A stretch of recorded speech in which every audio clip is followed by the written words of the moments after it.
আপনি কি জানেন মাইক্রোসফট এমন একটা চিপ তৈরি করেছে যেটা শুধু কোয়ান্টাম কম্পিউটারই না বরং একটা নতুন স্টেট অফ ম্যাটার আবিষ্কার করেছে। হ্যাঁ, একদম ঠিক শুনেছেন, পানি, বাষ্প, বরফের মতো নতুন একটা স্টেট যেটাকে বলা হচ্ছে টপোলজিক্যাল স্টেট অফ ম্যাটার। আর এই চিপের নাম মেওরানা।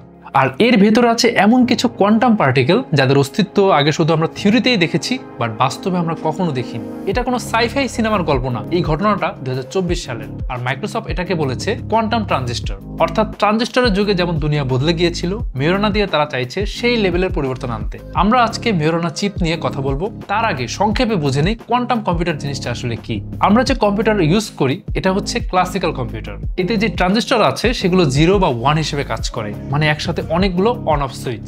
এই সুইচ অন অফ করেই আপনি কিন্তু ছবি এডিট করেন, মুভি দেখেন, ফাইল প্রসেস করেন, সব হয় 0 আর 1 দিয়ে। কোয়ান্টাম কম্পিউটারে এই কাজটাই করে কিউবিট। এটা এমন একটা বিট যেটা একসাথে 0 এবং 1 দুইটাই হতে পারে, আর এর নাম হচ্ছে সুপারপজিশন। মানে আপনি যখন একটা ক্লাসিক্যাল বিট দিয়ে কাজ করেন তখন সেটা হয় 0 বা 1, কিন্তু কিউবিট একসাথে 0 এবং 1 দুই অবস্থাতেই থাকতে পারে। এটা একটা probability distribution.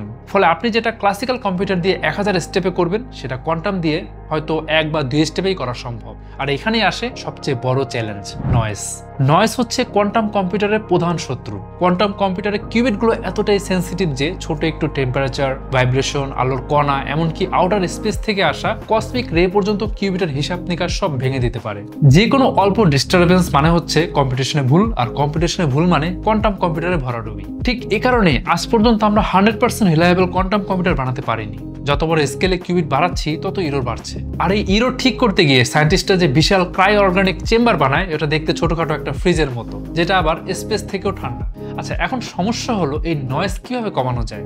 Google, IBM, রেজিটি, D-Wave এরা এখন পর্যন্ত কিউবিট বানাচ্ছে super conducting material, trapped আয়ন্স, photonics বা ডায়মন্ড বেস সিস্টেম দিয়ে, কিন্তু স্টিল ইরর কিন্তু থাকছেই। বাট মাইক্রোসফট কিন্তু হাঁটছে একদম আলাদা পথে। মাইক্রোসফটের কথা ছিল এমন, আমরা যদি কিউবিট বানাতে গিয়ে বারবার ইরর পাই তাহলে আমরা সেই কিউবিট বানানোর ম্যাটেরিয়ালই বদলে ফেলি, বরং একটা নতুন ধরনের ম্যাটেরিয়াল আবিষ্কার করি যেটা আমাদের ডিজায়ার্ড কিউবিট তৈরি করে দিতে পারবে। এই লক্ষ্য নিয়ে তারা তৈরি করলো টপো কন্ডাক্টর। এটা দুইটা জিনিস দিয়ে বানানো, অ্যালুমিনিয়াম এটা একটা সুপার কন্ডাক্টর, আর ইন্ডিয়াম আর্সেনাইড এটা একটা সেমি কন্ডাক্টর। এই দুইটা ম্যাটেরিয়াল একসাথে নিয়ে এমন ভাবে সাজানো হয়েছে যেটা একটা সম্পূর্ণ নতুন স্টেট অফ ম্যাটার তৈরি করে, যেটা ক্লাসিক্যাল ফিজিক্সে ছিল না। এটার নাম টপোলজিক্যাল সুপার কন্ডাক্টিভিটি। এটাই মাইক্রোসফটের সিক্রেট সস। তারা এটা ব্যবহার করেছে টপোলজিক্যাল কিউবিট তৈরি করতে। তো এই কিউবিট যেটা তৈরি হচ্ছে টপো কন্ডাক্টর দিয়ে, সেটার ভিতরে মেওরানা পার্টিকেল ইউজ করে। মেওরানা পার্টিকেল হলো এক ধরনের কোয়াসি পার্টিকেল, যেটাকে বলা যায় ইটস ওন অ্যান্টি পার্টিকেল, মানে নিজেই নিজের বিপরীত রূপ। মাইক্রোসফট এই পার্টিকেল ব্যবহার করেই কিউবিট বানায়, যাতে কোয়ান্টাম ইনফরমেশন একটা নির্দিষ্ট পয়েন্টে না থাকে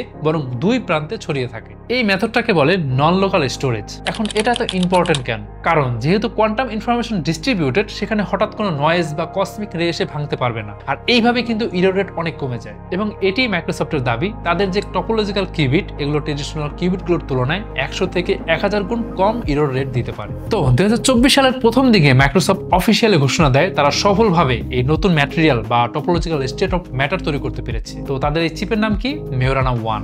এর মধ্যে 8টা টপোলজিক্যাল কিউবিট কাজ করছে, আর প্রত্যেকটা কিউবিট তৈরি হয়েছে সুপার কন্ডাক্টিং ন্যানো ওয়্যার দিয়ে। কোয়ান্টাম ইনফরমেশন রাখা হচ্ছে ওই ন্যানো ওয়্যারের দুই মাথায়। এই অ্যানাউন্সমেন্ট আসার পর থেকে কিন্তু দুনিয়ার প্রযুক্তি মহলে মাইক্রোসফট নিয়ে আবার আগ্রহ তৈরি হয়েছে। যদিও এখন পর্যন্ত মাইক্রোসফট এই নতুন কিউবিট দিয়ে বড়সড় কোনো কম্পিটিশন করেনি, বাট তারা বলছে এই সিস্টেমের ভেতরে কিউবিট স্কেলিং করা খুবই সহজ। মানে ভবিষ্যতে একে মিলিয়ন কিউবিট স্কেলে নিয়ে যাওয়া পসিবল, যেটা ক্লাসিক্যাল সিস্টেম দিয়ে কখনোই করা যাবে না। তাদের ভাষায়, we can control this qubits with simple digital on off control that makes it scalable, fast and stable. তাহলে আপনি কি মনে করেন, মাইক্রোসফটের মেওরানা চিপ কি ফিউচারে লিড দিবে কোয়ান্টাম যুগে, নাকি গুগল, ইন্টেল এরা অনেক দূরে এগিয়ে যাবে? কমেন্টে অবশ্যই আপনার মতামত জানাতে ভুলবেন না। আর এই ভিডিওটা যদি ভালো লাগে অবশ্যই শেয়ার করতে ভুলবেন না। তাহলে আজকে যাচ্ছি, দেখা হবে পরে কোনো ভিডিওতে নতুন কোনো টপিক নিয়ে। সে পর্যন্ত ভালো থাকুন, সুস্থ থাকুন।